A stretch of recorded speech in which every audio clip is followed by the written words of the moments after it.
Hello, in this tutorial I will show you how to create a simple model of the cash flow and net profit for a typical business structure using the CoginTech Digital Twin Builder. This model can be easily adapted to the specifics of your business and can be especially valuable as after its initial construction, it can be altered to adapt to any changes in any of the input or output sources in your business model, allowing you to track and see your net profit at any given point in time. Firstly, if you have not done so already, you must make an account. To do this, click on the Digital Twin Builder sign up at the top right-hand corner of the website. This will take you to the registration menu. Here you can fill in your details. I already have an account, so I will log in. After the login page, we arrive at the main menu where there's a button to create a new project and a list of projects that have been recently used. We want to create a new project, so I will press the button and name my project Profit Calculator. On the left, we see the library of object classes. Objects are made by simply dragging and dropping the chosen one with your mouse from the library to the main diagram. You can then move them by dragging the top left-hand corner. On the right of the object, there is also a delete button. To make this simple model, I will suppose that labor, raw materials, and resources will be the three main inputs that will feed into the total expenses of this business. Your model, of course, doesn't have to be limited to these three inputs. To start, therefore, I will add three objects with the class input.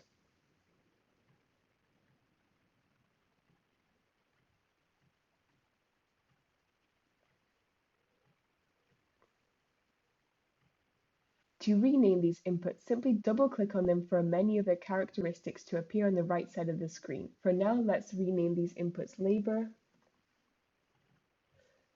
raw materials, and resources. Let's now add some primary inputs. Firstly, into labor. This could be the expense of the shifts of the three separate workers on any given day. So again, I will add three more input objects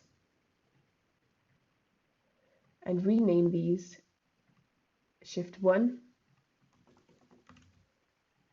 Shift 2, and Shift 3.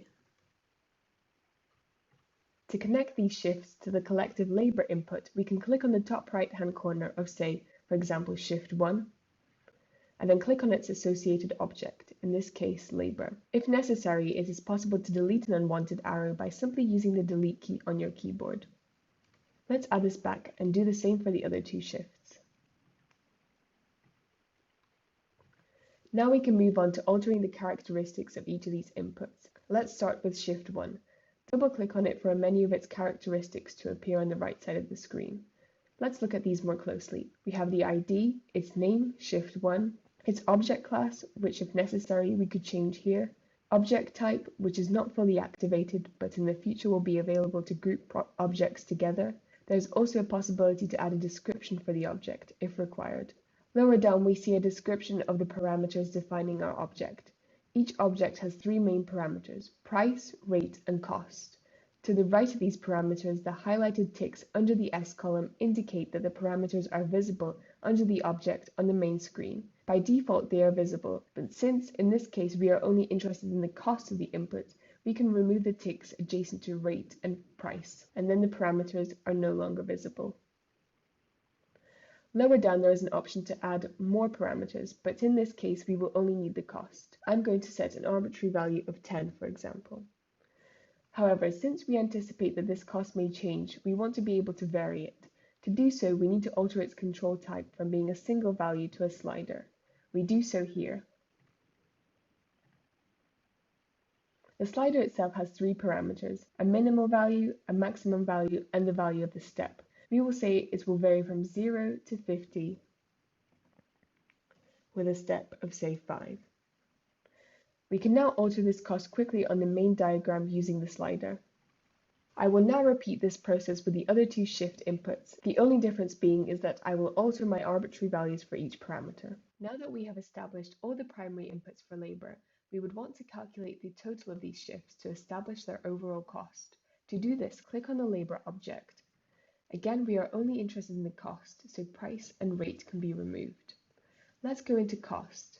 Now, instead of the cost being an independent value, we want to make it the sum of the costs of the shifts. To do this, click on the f of x button, which will open up a formula dialog, where we can choose the appropriate parameters to be part of our formula. Let's choose the class input, the object shift1, and the parameter cost, which we will add to the formula using the add button. We know this will be summed with the cost of the second and third shift, so I will add these in using the same method. Selecting shift 2, cost, add, shift 3, cost, add, separated by an addition sign. Pressing OK, we can now see that the total of the labour is the sum of the total cost of the shifts. If we alter the cost of one shift, we can see that the labour cost changes accordingly. I will now repeat this process for the material and resource inputs, adding primary inputs, ensuring that they all have a sliding variable value, and then using the formula dialog in the material and resource objects to set up a formula for their respective primary inputs. Now that we have set up all of our separate expenses, I will now collate them into an object titled Total Expenses. This object will be an input and output, as it is the output of all the separate inputted expenses, and then will later be an input into the net profit calculator. Let's add the object. Attach the labour, raw materials, and resource objects to it. Rename it.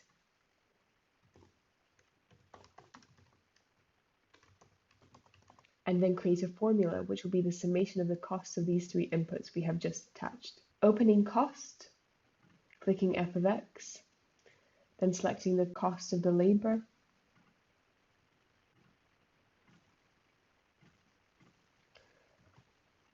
the cost of the raw materials, and the cost of the resources.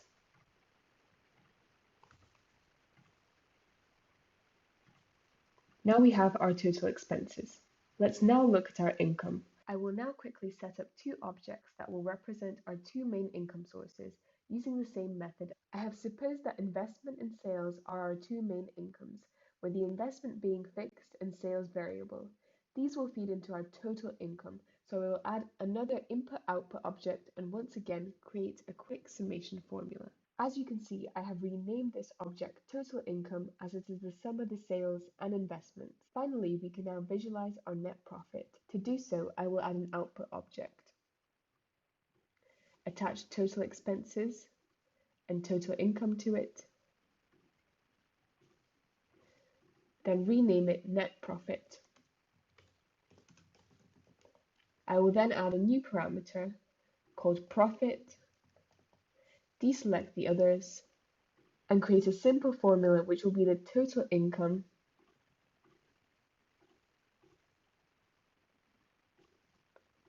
take away the total expenses.